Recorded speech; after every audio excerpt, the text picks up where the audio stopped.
Hi everyone, this is Janelle from the Customer Success team at Funnel, and today I wanted to introduce you to the Data Sources tab. So the Data Sources tab is located directly under the Connect section, and once you click into it, you have all of your data sources listed. You can adjust this view as you would like, so you have the Choose Column section here. So if you didn't want to include the data source type name, that would be removed. If you wanted to include the currency that it was configured in, you could include that. So you can adjust this view as you would like. But basically, here you have all your data sources listed. And if you were to click into one, you would have more information on that specific data source. So, such as data source ID, the credentials. So, who was the person that configured this specific data source? Who was it connected by? When it was last imported, the date range for the stored data, the status on it, so on and so forth. So if you want any additional details on your data source, you would just click into it.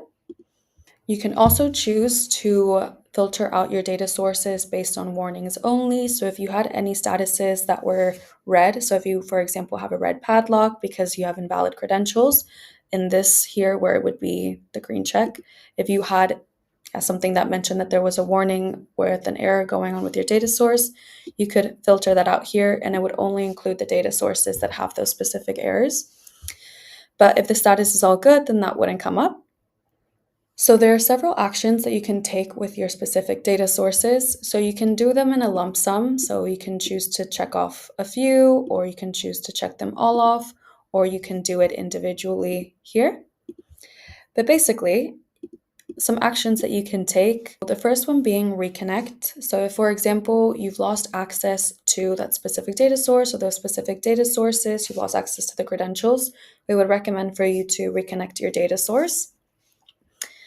The next one is pausing import. So if you pause an import, we'll save and store all of the data that you've downloaded up until the point where you chose to pause the import. And then from there on, we won't import any more data into Funnel. This does not count towards any flex points. So if you do choose to pause a data source, that data source will no longer count towards flex points. But if you choose to resume import, then it will count towards flex points again. And from the moment that you resume import, we will start importing that data. If you choose to don't use data in Funnel, this is more so just for you to see whether you are getting value from that specific data source, whether it's relevant to you anymore, but you don't want to commit to deleting it or pausing it yet. So you can click on don't use data in Funnel and see how it affects kind of your reports. And then if you find that you do want to keep that data source around, then you can go back and click on use data in Funnel.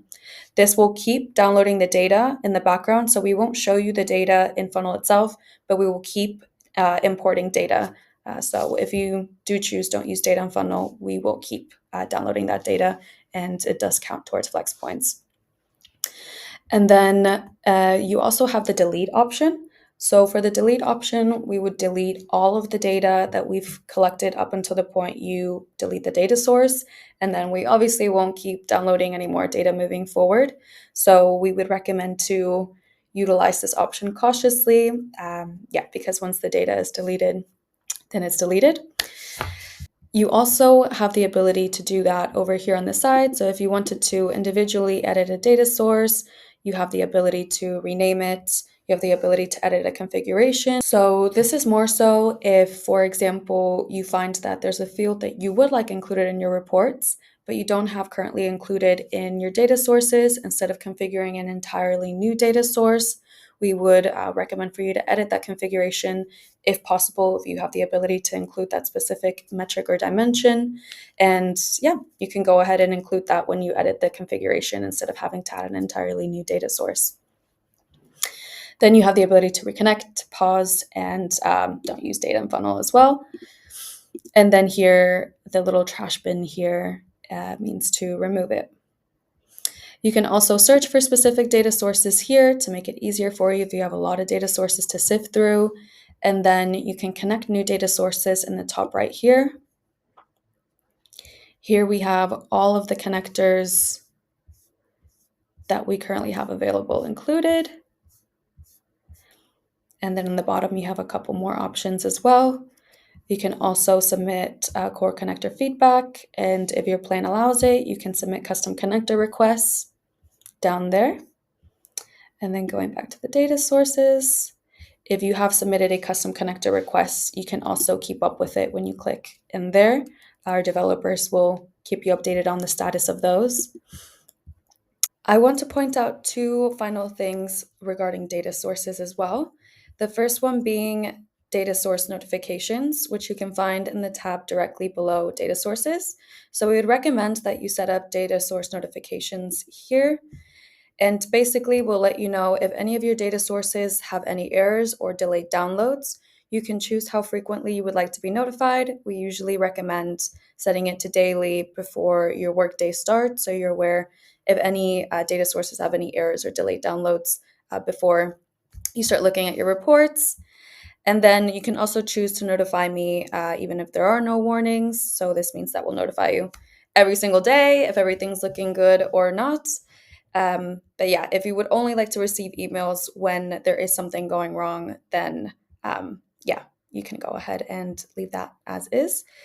And then you would just put the email or emails that you would like to be notified here. So you can separate them by comma. So I could put Janelle@funnel.io and then put a comma directly after that. And then my other teammate's email address as well, like this, .io, save, and then there you have it.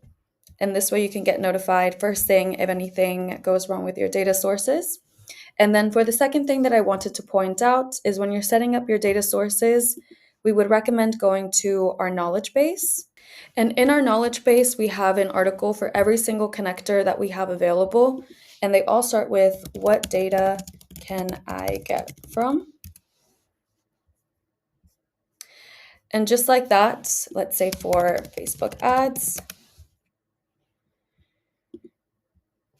this article will show you exactly how we would recommend for you to configure your data source to include the fields that you're looking to include within Funnel.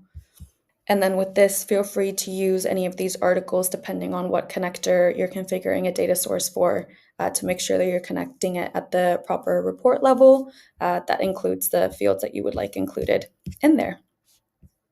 But that's about it for the data sources tab, configuring a new data source and setting up your data source notifications. If you have any further questions, please feel free to reach out to our support team at support@funnel.io or through our in-app chat. Bye!